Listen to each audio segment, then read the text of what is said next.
તો મિત્રો આજે આપણે બનાવીશું કેળા વેફર. એના માટે આપણે આ કેળાને ધોઈ લીધા છે. હવે એને બરોબર સાફ કરી લઈએ. આપણે કટકાથી લૂસી લઈશું. પછી એને આ રીતે કેળાની જે છાલ છે એને આપણે પહેલાં નીકાળી દઈશું. આ રીતે બધી છાલ નીકાળી દેવાની છે.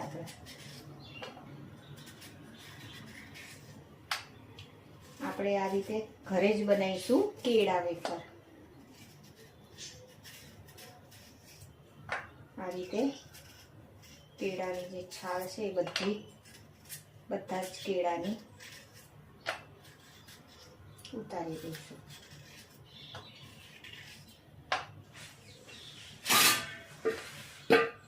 આ રીતે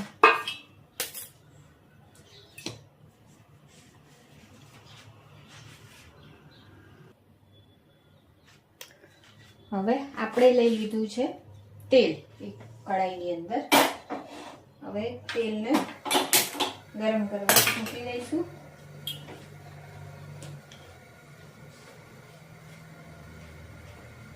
બધા કેળા જે છે એ આપણે આ રીતે છોલી કાઢ્યા છે.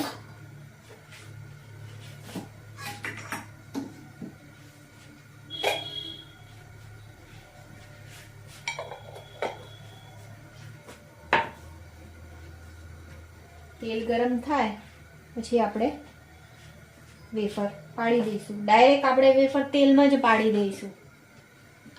આનાથી આ રીતે આ જે છે જો આ રીતે મારી પાસે આવું છે વેફર પાડવાનું. આ રીતે લઈ અને આપણે ડાયરેક્ટ તેલમાં જ વેફર પાડી દઈશું. પણ તેલ ગરમ થઈ જાય પછી.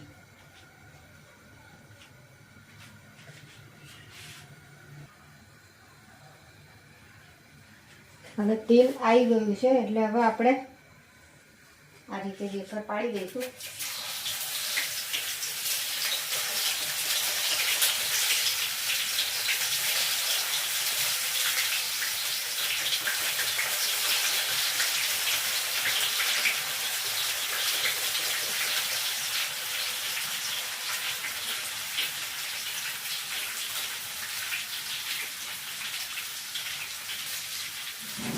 અને આ રીતે એક વાડકીમાં મીઠું અને પાણી.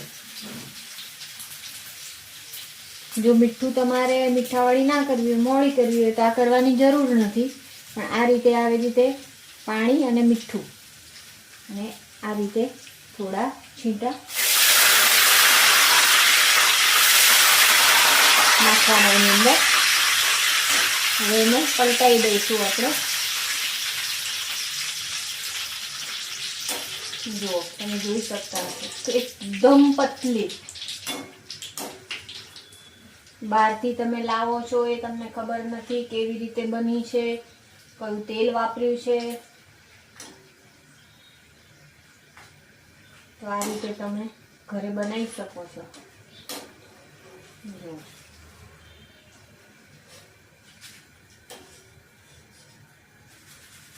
જો તમને અવાજ આવી રહ્યો હશે, એકદમ ક્રિસ્પી છે.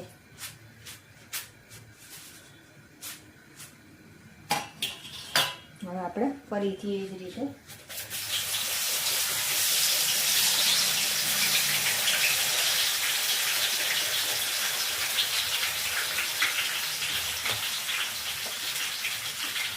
જો કેટલી ક્રિસ્પી છે. એકદમ પતલી મસ્ત લાઈવ કેળા વેફર. હવે આ જ રીતે આપણે બધી જ કેળા વેફરને આ રીતે તળી લઈશું.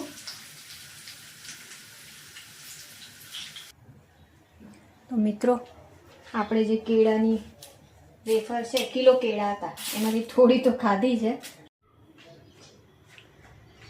તો મિત્રો જુઓ આ વેફર તૈયાર છે. હવે આપણે એની અંદર આ છે વાટેલા મરી પાવડર. તો એને આ રીતે ઉપર છીડકી દઈશું. ટેસ્ટ તમે જે રીતે ખાતા હોય એ રીતે થોડું મીઠું છે.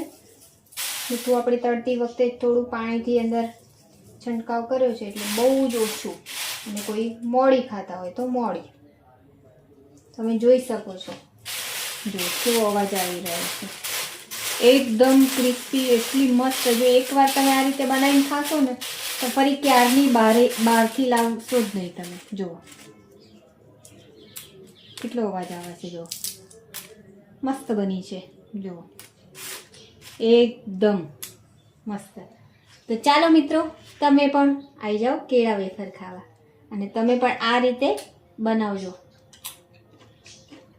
બહુ જ મસ્ત. Bye bye.